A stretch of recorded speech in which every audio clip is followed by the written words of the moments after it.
7 տարի եմ դատապարտվել երկու գործ միասին։ Ֆինանսական չարաշահումների համար պետական համակարգում թերացումը սա եղել։ Սխալ է եղել, ես ընդունել եմ մեղքն։ Այստեղ հայտնվելը շատ հեշտ է, այստեղից դուրս գալն շատ դժվար։ Ազատությունը արդեն այլ ձև է սկսում արժևորել։ Այստեղ մարդիկ են ապրում, բոլորի նման։ Համար ամենամեծ ցավը ընտանիքից սեռու գտնվելն է։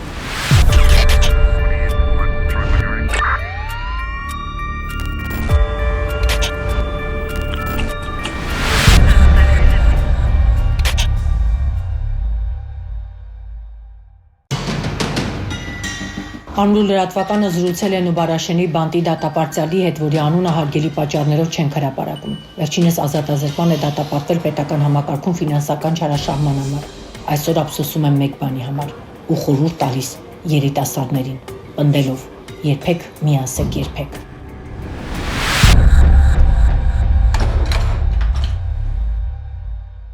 Ֆինանսական չարաշահումների համար պետական համակարգում Ինչքան տարի է ազատազրկման եք դատապարտվել։ 7 տարի եմ դատապարտվել երկու գործ միասին, էլի։ Ինչքան ժամանակ է որ Նուբարաշենի բանտում եք։ 21 թվականի հունիսից։ Դե հոգեբանորեն շատ դժվար է, առաջին մի երկու ամիսը մինչև համակերպվում ես իրավիճակի հետ, ընտանիքից հետ, հասարակությունից կտրված ելնելու հետ ծանր է։ Առավել ևս ամբողջ կյանքդ նվիրում ես ուսմանը, աշխատանքին ու հանկարծ կյանքի բերումով հայտնվում ես այն միջավայրում, որը քոնը չի, դժվար է իհարկե, բայց մարդը ամեն ինչն էլ հարմարվում է։ Այս 4 տարիները ինչ դասեր են տվել ձեզ։ Նախ ամենաառաջինն է,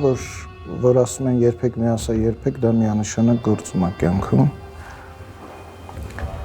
Իսկ այտենց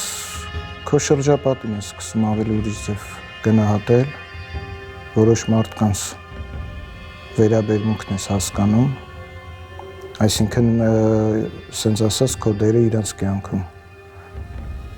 Եվ ազատությունը արդեն այլ ձև է սկսում արժևորել։ Իմ ընտանիքի իմ կողքին է, ոչ մի իմ հարազատությունը իմ կողքին է։ Պարզ բան կարամ ասեմ, որ ստեղ հայտնվելը շատ հեշտ է, բայց ստեղից դուրս գալն է շատ դժվար։ Այսինքն պետք չի մի քայլ անելուց առաջ շատ երկար պետք է մտածել ու հասկանալ ինչ հետևանք դա կունենա ու ուր կարա դա հասցնի, անկախ նրանից, թե ինչ իրավիճակում կամ ոնց ես ստիպված լինում դիմես այդ քայլին։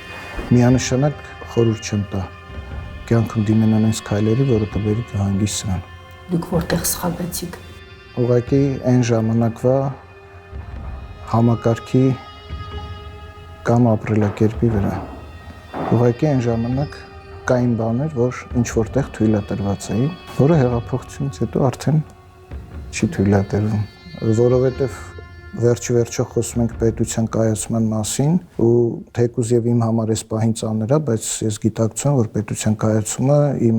երեխեքի ապագայի համար է կարևոր։ Ես դրական եմ նայում այդ փոփոխություններին։ Ինչի դեմ եք դուք հիմա պայքարում։ Ինչ խնդիր ունեք, որի դեմ դուք պայքարում եք։ Ինչ համակարգ չի գործում, որ մարդիկ, եթե կյանքում մի անգամ սխալվել են, հայտնում են ազատության մեջ։ Դե գիտեք, այս վաղաժամ ազատման խնդիրը որ կա, ինքը մի քանի ասպեկտ ունի։ Առաջինը դա գրված օրենքն է, երկրորդը դա քրեակատարողական հիմնարկն է, ով կազմակերպում է այդ միջոցառումները եւ վերասոցիալականացման ամբողջ ծրագիրը, ու ես ինչ գտնում եմ Նուբարաշեն քրեակատարողական հիմնարկում, հիմնարկի կողմից ամեն ինչ արվել է, այսինքն բոլոր հնարավոր հնարավորությունները տրվել է, որ մարդը մասնակցի այդ վերասոցիալականացմանը եւ ապացուցի իր անցած ճանապարհով, որ դա եղել է սխալ եւ նա պատրաստողման ճանապարհը ընտրելու։ Բայց այ հետագայում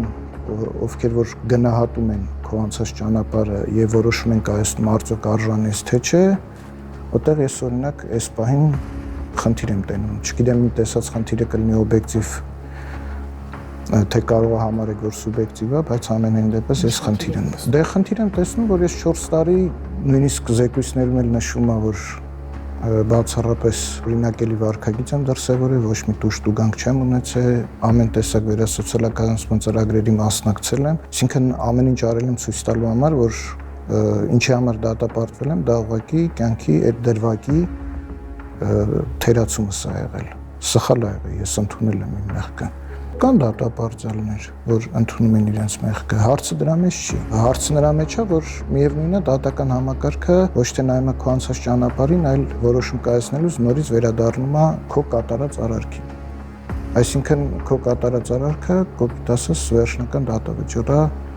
այդ դեպքում էլ պետք չէ, այդ վերասոցիալականացումը ինչ իմաստ ունի։ Հիմնարկում մարդիկ կան, որ նույնիսկ միջնակարգ կրթություն չունեն, դպրոց են գալիս, դասերի են մասնակցում, տարբեր միջոցառումներ են մեր համար կազմակերպվում։ Այսինքն հիմնարկի կողմից կամ քրեակատարողական ծառայության կողմից այդ ջանքերը ներդրվում է, որ մարդուն, եթե օրինակ չունի ինչ-որ մասնագիտացում կամ բան, ինչ-որ արհեստ սովորեցնեն, որ ինքը դուրս գալուց հետո կարիք չունենա ինչ-որ այլ կերպ գումար վաստակելու։ Բայց դա ինչքանով է հետագայում գնահատվում ավելի բարձր ատյանների կողմից, այ խնդիրը այդտեղ եմ տեսնում։ Ձեր դեպքում ինչ հիմնավորումներ էին բերել, օրինակ դուք պայմանական վաղաժամկետի համար դիմել եք ու իրանք կատարած հանցանքի հանրային վտանգավորությունն ու բնույթը։ Ու դրա համար պայմանական վաղաժամկետ։ Իմ կոնկրետ է դա պատճառը։ Դեռ ինչքան պետք է շարունակեք մնալ այստեղ։ Դե մի քիչ իմը խառն է դատական պրոցեսների մեջ եմ այս պահին, հույս ունեմ, որ ամեն ինչ նորմալ լինի, ամունիստ չեն կիրառել այն ժամանակ էլ ին վրա։ Հիմա եթե այդ հարցը լուծվի, հա, հնարավոր է, որ մոտ ժամանակներից դուրս գամ։ Բայց եթե պայմանական հույսով մնայի, չգիտեմ երբ կստացվեր դա։ Ձեր օրը ոնց եք սկսում, ոնց այդ օրը ավարտում։ Դե յուրաքանչյուր իր օրը ինքն է կազմակերպում։ Մեկը կարանթերցանության զբաղվի, մեկը ինքնակրթմամբ զբաղվի, մեկը ընդհանրապես ուղղակի օրը սպանի, սենց ասած։ Այդ արդեն անձի հետաքրքրությունների մակարդակից է կախված։ Դա ես հիմա աշխատում եմ հիմնարկի ներսում։ Իմ օրը հիմնականում աշխատանքով անցնում։ Հիմնարկում գործող բժշկական համակարգ կա, եթե դատապարտյալը կարիք է ունենում, սենց թե նենց օգնություն ստանում է, որ ասես ինչ-որ առաջ օգնության կամ այլ բանի կարիք կա, տենց բանի կարիք չկա ստեղ էլի։ Ուղղակի մասնագիտական խորհրդատվության մի երկու մոտ կանգնած մարդկանց հա կարիք է եղել, խորհուրդ տվել եմ։ Հիմա տեսեք, ստեղ գտնվելը ամեն մարդու համար յուրով է, իմ համար ամենամեծ ցավը ընտանիքից սեռու գտնվելն է։ Իմ երեխեքը մեծ երեխեք են արդեն, շատ հարցեր կա, որ ծնողի կողքի գտնվելը շատ կարևոր է իրենց հետագա կյանքը դասավորելու համար։ Իմ համար ինչ դժվարություններ լինի կյանքում, զուտ ֆինանս հայթայթելու համար դիմել ինչ-որ քայլի, հետո հայտնվել ճաղերի հետևում, դա միանշանակ չարժի։ Այդ քո կորցրած տարիները ոչ մի ֆինանսական փոխհատուցում չեն կարող վերադարձնել, որտեղ դու առողջություն ես փչացնում, դու հոգեպես ես ընկճվում։ Դա ամենակարևորը եմ ասում, ընտանիքից ես հեռանում։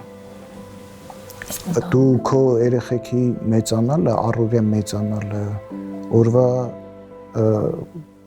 օրը ոնց անցավ, ժպտաց, ուրախացավ, տխրեց, ինչ-որ հարց ունեցավ, դու ամեն վայրկյան չես կարող կողքը լինես։ Իսկ էդի կարևորը։ Բանտը դժոխք է։ Չէ, դե տենց պետք չի այդ կատեգորիայի մեջ նայել։ Ստեղ մարդիկ են ապրում, բոլորի նման,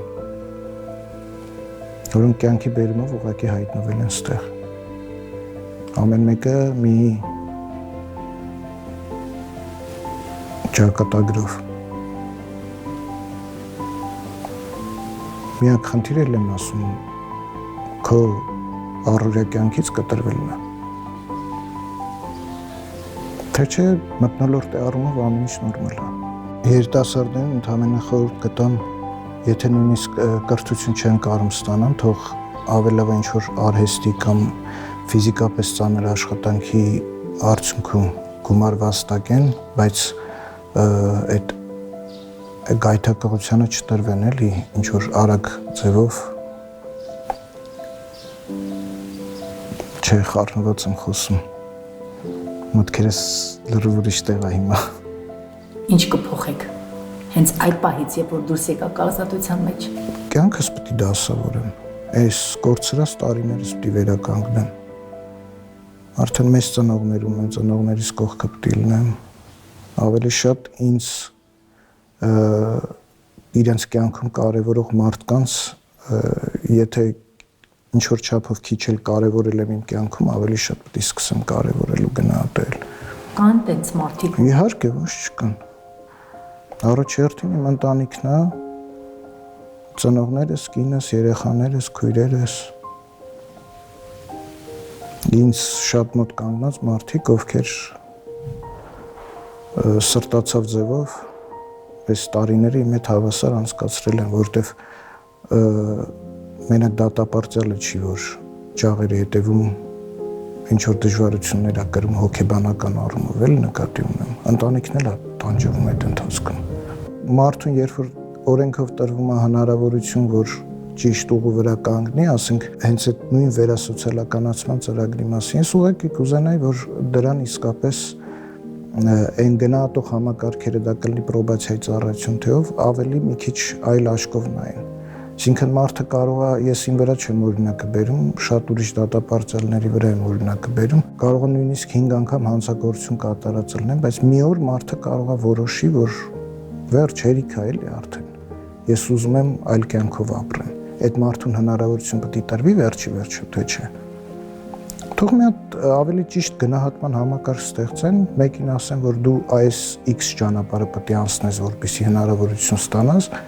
մյուսին գուցե 3x ճանապարհ պետք է անցնել, շատ ավելի բաներից է պետք զրկել եւ այլն։ Բայց մարդը պետք է իմանա, որ այդ ճանապարհը անցնելուց հետո ինքը կամայական որոշման արդյունքում նորից չի մնա ջաղերի հետևում, այլ կլինի հստակ գնահատման համակարգ, որ եթե դու կատարել ես, չգիտեմ, այս 20 քայլերը, դու միանշանակ կարաս հնարավորություն ստանաս։ Դա շատ դատապարտյալների համար կարևոր է, որ իրանք ի սկզբանե իմանան, որ այս լեգալ ճանապարհը կա ավելի շուտ այս ամեն ինչից դուրս գալու։ Իսկ այտենց հուսախաբ են լինում մարդիկ։ Ասում են էլ ինչ իմաստ ունի։